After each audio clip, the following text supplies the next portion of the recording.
नमस्कार, मी श्वेता भालेकर परब. आपण पाहताय टीव्ही 9 मराठी. सुरुवात करूया बातमीपत्राला.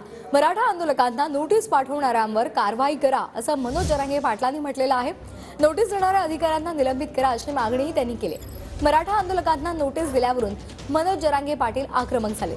दरम्यान नोटीस दिली म्हणजे गुन्हा दाखल होत नाही असंही संजय शिरसाट यांनी म्हटलंय. जी लोक ब्लॅक लिस्टेड आहेत त्यांनाच नोटीस बजावण्यात आल्याचंही संजय शिरसाट यांनी म्हटलंय. तर कायदा आणि सुव्यवस्था राखणं हे पोलिसांचं काम असल्याचं चंद्रकांत पाटलांनी म्हटलेलं आहे. देणाऱ्यावर सरकारने कारवाई करायला पाहिजे. आता तो कस काय दिल्यामुळे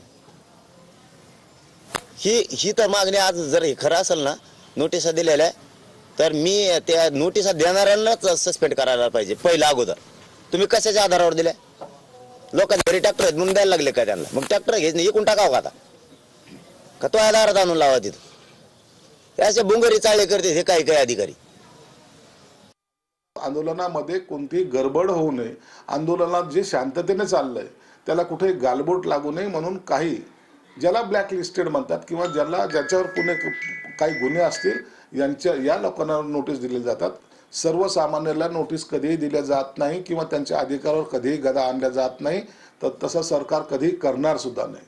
दादा, मराठा समाजाचे बांधव जे आहेत ते मुंबईला आंदोलनासाठी येत आहेत. नांदेड पोलिसांनी ट्रॅक्टर घेऊन येऊ नये म्हणून त्यांना नोटिसा बजावल्या.